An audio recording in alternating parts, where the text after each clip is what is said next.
Hey guys, I had plans tonight, but then they kind of fell apart, so I figured, why not take this time to talk about riddles? Specifically, these two riddles, which are kind of washed out right now, but let's see if we can get that. So there's specifically this one, and then this one. This one was posted on my personal Facebook page to talk about the project I've been working on for the last year. And this one was posted on another Facebook page just for fun. So what I'm going to do is I'm going to talk about these riddles and how I made them, and also decode both of these. So let's start with talking about what was in the riddle. And I just realized it's going to be hard to do upside down, but we'll try it. I'm going to magically flip the video. Poof! Hopefully that doesn't look ugly. Anyway, there are 3 steps to making each riddle. The first one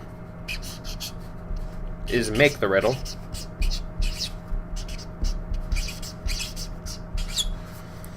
The second part was to encode the riddle. The third part was to actually write it. So, the first part is by far the trickiest part. Let's get into that. The thing about this riddle is, as you can probably guess, grab this one, it is very dependent on character count. You have to have an exact amount of characters or else it just doesn't work. You have to have very specifically, so for a triangle of length x, we have in 1,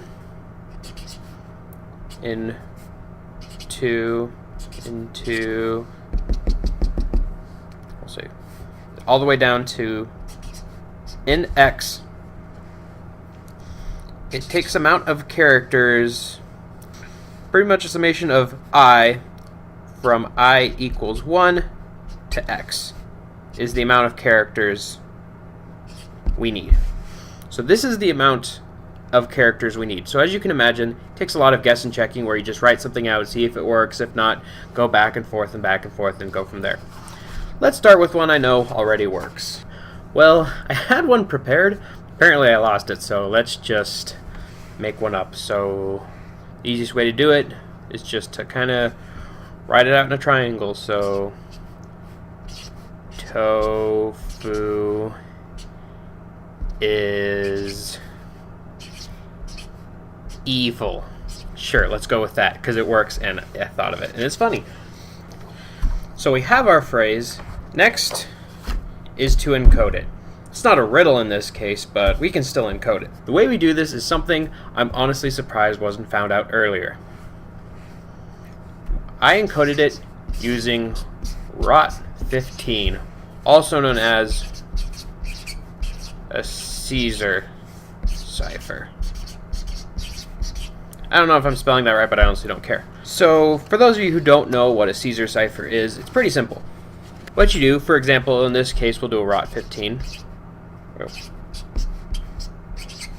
You start with the letter A, and you count 15 letters out.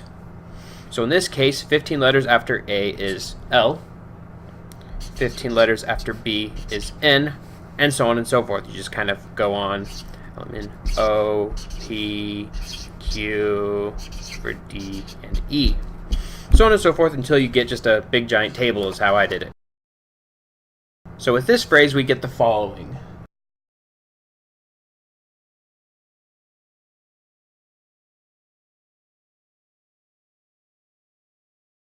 Now we have our phrase. Let's write it on this other piece of paper right here. And actually, going back to this real quick, we can go backwards on our table, which I did to make sure we got it correctly. E is T, Z is O, Q is actually B, so I messed up. Oh, I was looking at the wrong part of the table. Q is in fact F. F is U, T is I, D is S, P is E, G is V, T T is I, and W is L. So we got our phrase back. As you can obviously tell, this wasn't the only part of my encoding. Next was my alphabet. Or at least I'd like to call it my alphabet. To be honest, I kind of blatantly ripped off the Matoran alphabet from the LEGO property Bionicle. For those of you who don't know, that was a thing where all the letters were circles and they had something inscribed inside to tell you how to do it. They looked like this, but I honestly don't remember it well enough to see what it looked like. All I did though was just remove the circle for pretty much everything. Not all things though. I don't have the Matoran alphabet in front of me though, so I really can't say which was which. To talk about the video that I made, kind of trying to explain it, there are some basic principles to it. So for example, A goes to this, because in essence this is a truncated alphabet. Things are just removed that are extemporaneous, things that aren't really necessary to it are just taken out. So in this case we just took out that line. B, on the other hand, is different. What I did in this case, or what they did in this case, is just turn the blank space into dots. So using that rules, we can kind of follow what this would be. So we'll write our message again. So first is the letter E. E is pretty simple. You can use the top and bottom lines. Looks like an E. Next is Z, and Z is the only one that has a diagonal line really like that, so that's our Z. Q is one that I'm pretty sure I did borrow from the Matoran alphabet because of the way it works. In this case, Q has a pretty distinct diagonal line with a line down the side of it, so that's our Q. F, we can pretty much get rid of everything but the entire line. T is where things get tricky. I would like to just draw the T like it is, but that's a bit obvious. So instead we have a T, top, and a dot. It doesn't mean white space in this case, which is where the rules kind of break down. Sure, in this case the dot isn't blank space, but it's mainly just to distinct it from everything else. You can also see it as I remove the line except for the bottom dot. D is a line down the side with some blank space to the right of it, so there's our D. P is similar, just with it shifted up. G is one that kind of follows the rules, but is a little wonky. You have a line and a line there, and it kind of looks like a G, so it breaks the rules a little bit. Then we have another T, and last is W, which I know I had to deal with because it's a weird letter. I've had a few iterations of it actually, but I've kind of settled on a line with two dots underneath. And so here we have it: E, Z, Q, F, T, D, P, G, T, W. And yes, I have written this enough that I can read it fairly easily and can write it fairly easily. My name, for example. There you go, Seth Leha. So, now that we have it written out, all we have to do is, well, write it in the shape. So we can start pretty much from any corner. It doesn't really matter. I did realize I should have been more consistent with this, but it kind of doesn't matter in the end. There is one thing that's important though. Since we have it this way, it can be tricky to actually get the spacing right, which is why we have the ruler and the pencil. So I'm gonna speed things up a little bit here and draw out the grid.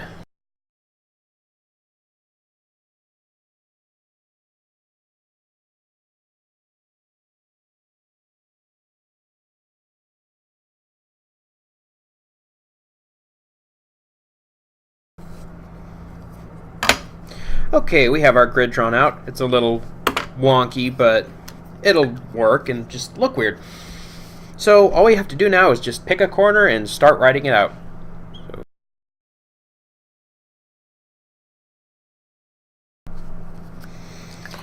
All that's left is erasing all of the excess.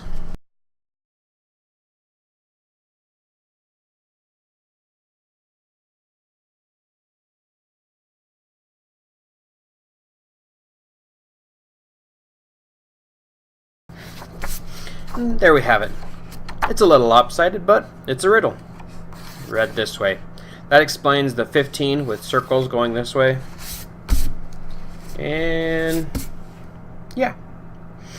So I'm going to go ahead and stop this video, and I'm going to take both of the riddles I posted online, this one